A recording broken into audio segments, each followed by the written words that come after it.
මෙන්න මේ වීඩියෝ එක බැලුවද ඔයාලා? අද දවසේ සමාජ මාධ්‍යවල වෛරල් වෙච්ච වීඩියෝ එකක්. ඉන්දියාවේ එක්තරා පාළු ස්ථානයක එහෙමත් නැත්නම් අනාරක්ෂිත ස්ථානයකට ගියපු ප්‍රේමවන්තය සහ ප්‍රේමවන්තියට වෙච්ච කරදරයක් සම්බන්ධයෙන් තමයි මේ වීඩියෝ එක අපි දැක්කේ.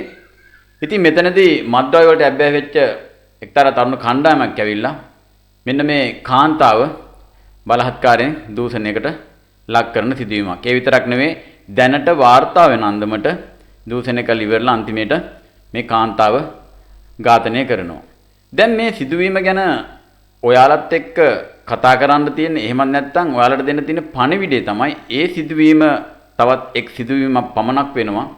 නමුත් අපි දන්න දෙයක් තමයි මේ සිදුවීමට හේතුව ගත්තොත් ඒකේ අදහස් දක්වපු දේවල් දිහා බැලුවම අපට ගොඩක් දුරට පේන දෙයක් තමයි ඒ අපරාධය කරපු කණ්ඩායමට බැනලා තියෙනවා, සාප කරලා තියෙනවා, එයාලගේ වැරද්ද කියලා තියෙනවා, මත්ද්‍රව්‍ය වලට වැරද්ද කියලා තියෙනවා. නමුත් අපි දැනගත යුතු කරුණ තමයි යම්කිසි අවස්ථාවක වැඩි වශයෙන් එහෙම නැත්නම් වැඩිපුරම පරිස්සම් වෙන්න ඕනේ වැඩියෙන් හානිය තියෙන, අලාභය තියෙන සහ අවදානම් තියෙන කෙනා එහෙම නැත්නම් කණ්ඩායම. මෙතනදී මේ ප්‍රේමවන්තයන්ට තෝරාගන්න තිබුණේ එයාලට කතා කරන්න හෝ වෙන දෙයකට හෝ අනාරක්ෂිත ස්ථානයක් නෙවෙයි, අඩුම තරමේ කරදරයක් වෙලා උදව්වක් ඉල්ලනකොට යම් කිසි කෙනෙකුට ඇවිල්ලා උදව් කරන්නවත් පුළුවන් ස්ථානයක නෙවෙයි මේ දෙන්න ඉන්නේ. මම හිතන්නේ ඒක ගොඩක් පාළු ස්ථානයක්. ඒ හින්දාම කෑ ගැහුවා කියලාවත් උදව් ඉල්ලුවා කියලාවත් වැඩක් වෙන්නේ නැහැ. දැන් මම මේ දේ කියන්න හේතුව තමයි අපි මෙන්න මේ අවදානම පිළිබඳව මේකේ තියෙන අනාරක්ෂිතභාවය පිළිබඳව මේක අපරාධයක් විය හැකි කියන පණිවිඩේ මීට මාස ගණනකට පෙර දේශනයකින් මං විසින්ම සිදු කරා. අපි පොඩ්ඩක් අහලා බලමු ඒ දේශනයට අහුම්කම් දුන්නොත් අවදානම් කොච්චර දුරකට පෙන්නලා දුන්නද කියලා ඔයාලට වැටේ. ඒ හින්දා නැවතත් මම මේ වීඩියෝ එක ඔයාලට පෙන්නන්නේ ඒ සිදුවීම වුණා. නමුත් මින් ඉදිරියේදී එවැනි සිදුවීමක් අපේ රටේ සහ අපේ දරුවන්ට සහ අපේ රටේ මිනිස්සුන්ට මේ දේ සිද්ධ නොවෙන්න මෙන්න මේ වීඩියෝ එක බලලා යම්කිසි අදහසක් ගන්න කියලා. හරි, බොහොමත්ම ස්තුතියි. පොලිසියෙන් යනවනේ කපල් එලවන්න. මොකද? කපල් එලවනවා. එහෙම තමයි මේ මිනිස්සු කියන්නේ. තාරුණ්‍යයට ඒක විඳින්න දෙන්නේ නැල්ලු පොලිසියෙන් ගිහින් එලවනවලු. එතකොට එහෙම වීඩියෝ එකක් එහෙම දැම්මොත් යටින් අර අදහස් දානවා පොලිසියට දෙන්න ඇරියස්ලු. ඊර්ෂියාවලු. ඇයි මේ කපල් එලවන්නේ? ඔය තැන් වල අහුමුළු වල ඉන්න කපල් එලවන්නේ ඇයි? වයසත් හරි. ඇයි එලවන්නේ එහෙම? ඈ? එහෙම ගිහිල්ලා එලවලා දෙනවද පොලිසිය? ගිහිල්ලා නැහැ. ගිහිල්ලා නැහැ. එළම හොඳයි. ඇයි එලවන්නේ? එලවන්නේ ළමයි මෙන්න මේකයි. දැන් ඔන්න පරාක්‍රම සමුදේ බන්ට් එකේ අපි යනවා සමහර දවස්වල. විසිට් යනවා.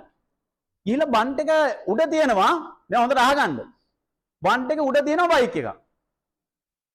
ආපෙ උන්නේ නැහැ. බයික් එකක් තියෙනවා ආපෙ උන්නේ නැහැ. දැන් ඕ පොලිසියට ඇරියස් වගේ එනවා අපට. මිනිස්සු කියන දේ අපිට දැන් ඇරියස් එකක්ද මොකද? එහෙමනේ කියන්නේ නේද? දැන් අපි බලන්න ඕනේද නැද්ද? බයික් එකක් තියෙනවා ආපෙ උන්නේ නැහැ. ඒක පොලිසිය රාජකාරිය. බයික් එක කොයි විදිහට තියෙන්න හේතු කීයක් තියෙන්න පුළුවන්ද පොලිසිය විදිහට බැලුවහම? කෙනෙක් ගිලෙන්න පුළුවන්. මංකොල්ල කාලා හරි මොනවා හරි කර අපරාධයක් කරලා බයික් එක දාලා යන්න පුළුවන්. ආපු එකනා මරලා තියෙන්න පුළුවන්. ඉතින් පොලිසිය බලන්නම ඕනේ මොකද මේ බයික් එකක් විතරක් කරන්නේ. නිකන් බයික් එකක් එනවද බන්ට් එකට? එහෙම එන්නේ නැන්නේ. දැන් ඊට පස්සේ අපි සාමාන්‍ය වටපිටාව බලනකොටත් නැහැ. දැන් මේ ටික බලන්නත් විනාඩි 5ක් විතර යනවනේ.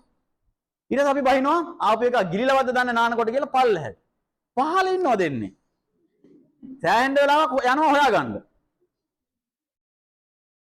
හරිද? දෙන්නද ඒ දෙන්න දැක්කට පස්සේ අපිට තේරෙනවා හරි. මේ බයික් එකේ ආව මුන් දෙන්න තමයි ගැටලුවක් නැහැ. දැන් අපිට එන්න පුළුවන් දැරිලා. ඊළඟට පොලිසියට තව කාරණාවක් තියෙනවා හොයන්න. මොකද්ද?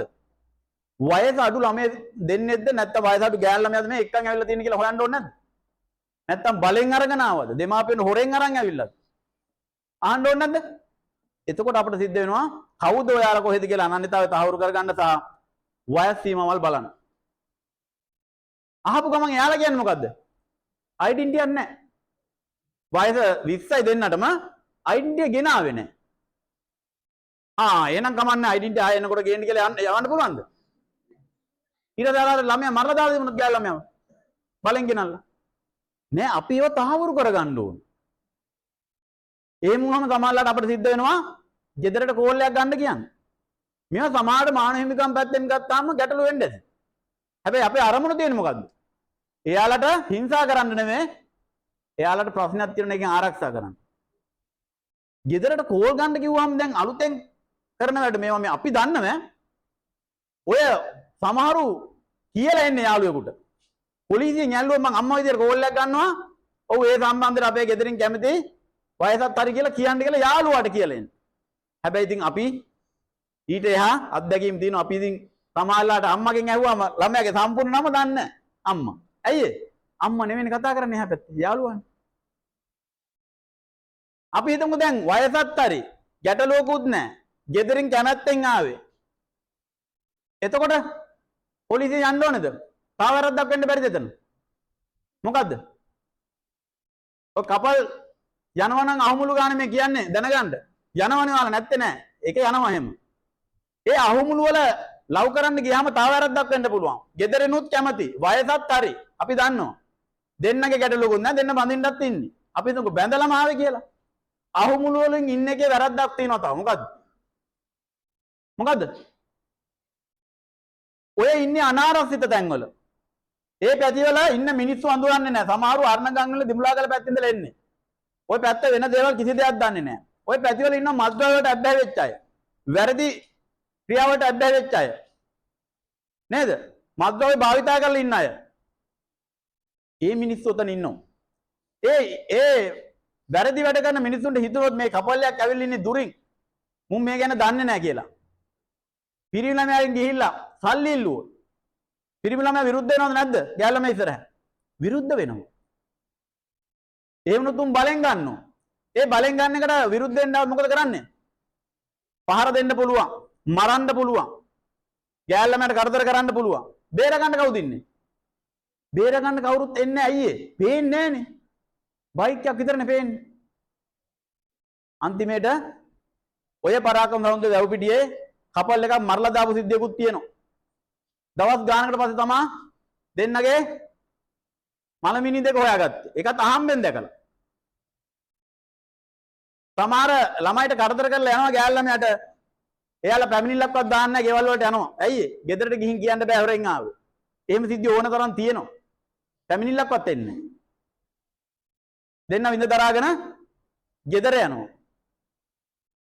එහෙනම් කවුරු හරි හිතනවා නෑ එහෙම වෙන්නේ නෑ මං එන කට්ටියත් එක්ක ගහ ගන්නවා කියලා. ඒවා තියෙන්නේ හින්දි ෆිල්ම් වල. පැහැදිලිද? හින්දි ෆිල්ම් වල නම් එහෙම ගහ ගන්න පුළුවන්. 100ක් ආවත් ගහනවා ආයෙ නැගිටලා එනවා ආයෙ ගහ ගන්නවා.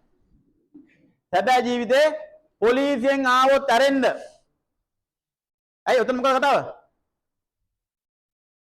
පොලිසියෙන් ආවොත් ඇරෙන්න ඔය වගේ වෙලාවට එන්න කවුරුත් නෑ. එහෙනම් මේව හොඳට මතක තියාගන්න. ආදරය කරන්න ඕන නම් ඒ කරන්න ඕන තැන් තියෙන ඒවට යන්න කිසි ගැටලුවක් නැහැ වයස හරිනම්. ඒවට පොලිසියෙන් එන්නේ නැහැ. ඒවා කියලා දෙන්නේ නැහැ දේශකයෝ. ඒවා ඔයාලගේ මට්ටමින් මෙතෙන්ට ආදේශ කරලා ඔයලා බලලා කරගන්න. හරි.